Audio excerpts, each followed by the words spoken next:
po ako titigil sa aking pakikiusap sa lahat. Let's bring him home. Hindi po sanay mag-isa si former President Duterte. Mahirapan talaga yon. At hindi ko po alam kung hanggang kailan niya po. Mr. President, I rise to appeal to our colleagues to support measures urging the government to advocate before the International Criminal Court for the interim release of former President Rodrigo Duterte, or just place the former president under house arrest. Mr. President, I believe that there comes a time when the measure of a nation is not in the strength of its laws, but in the depth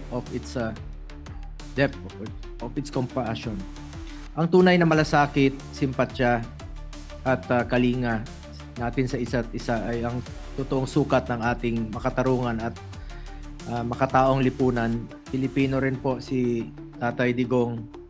Last Saturday, nagpalabas po ng official statement si Vice President Sara Duterte hinggil sa insidente kung saan nadatnan ng mga personnel ng ICC detention facility si Tatay Digong na walang malay.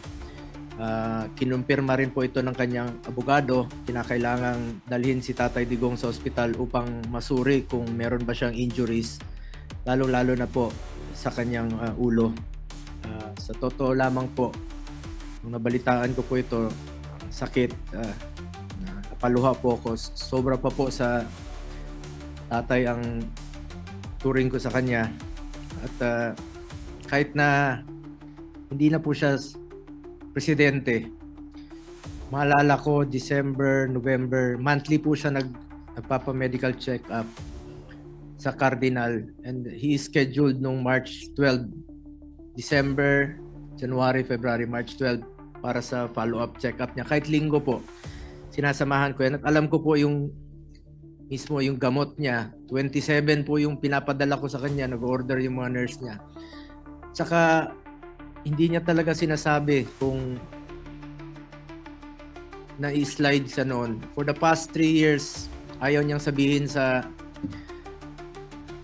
common law wife niya, sa partner niya si Ma'am Hanilet, na tinatago niya parati sa kanya. Sa akin siya tumatawag, sabi niya, wag mong sabihin. Ayaw ko nang magpa-check up. At ang makakapagdala sa kanya sa ospital, yung doktor lang po niya. Pag tinatakot namin siya through his doctor. Totoo po yun. Ang nakakatakot lang po ngayon, wala po siyang matatawagan, wala siyang masasabihan. At kilala ko po si Tatay Digong. Ano yun eh. Siya na mismo parang pagod na rin po siya. Parati niyang sinasabi noon, pagkatapos ng kanyang presidency, pagod na. Talagang tinamaan rin po yung kanyang katawan, yung kanyang edad. Sa kanyang edad at during the pandemic, maalala ko 2016, kasama si Senator Cayetano, miikot, sobrang lakas pa niya noon. Panahon ng pandemya, wala na. Talagang humina po siya na minsan natutumba lang. Siguro hindi ko na po mabilang sa kamay ko, ilang beses na po siyang natumba mismo sa bahay niya. Dahil sa mahina na yung tuhod, minsan nakakalimot na po siya. Pilipino naman po si Tatay Digong. Masakit lang po sa akin dahil sa totoo lang, sobra pa po sa tatay ang turing ko sa kanya. Mas nakakasama ko po siya for the past 25 years kesa sa totoo kong tatay. Totoong tatay ko, 5 taon po hindi nakikita. Tatay Digong, 350 out of 365 days. Nakakasama ko siya until 2022 dahil tapos na po ko yung termino niya at may trabaho naman po ako dito sa Senado. Ang nakakalungkot po dito, baka God forbid, meron pang mas malalang mangyari sa susunod sa kanya. Mas nakakatakot po yun kung doon po mangyari ito sa ibang bansa. Ako po'y nakikiusap sa ating mga kasamahan, kahit nga sabi ni Senator Bato, suntok sa buwan po ito.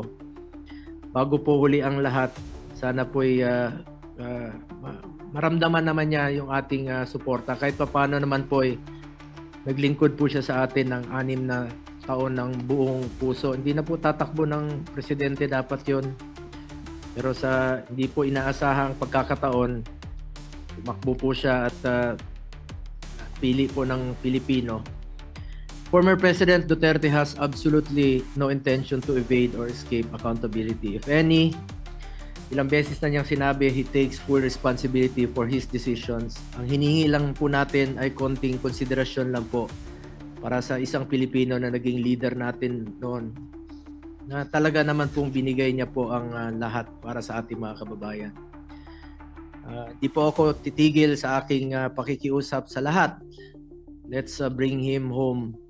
Hindi po sanay mag-isa si former President Duterte.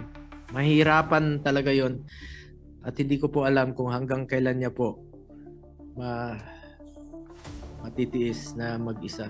2 araw lang, naghahanap ng kausap yon, naghahanap ng mapupuntahan. Sana po magkaisa po ang Pilipino. Sana po wag nating ipagkait kay Pangulong Duterte ang karapatang dito na po tumanda sa atin.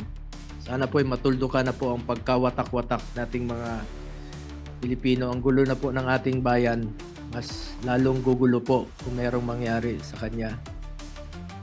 Once again, I'm appealing to our colleagues to support and call for the house arrest of former President Duterte. Kung ano man pong pwede nating maitulong sa kanya bago huli na po ang lahat.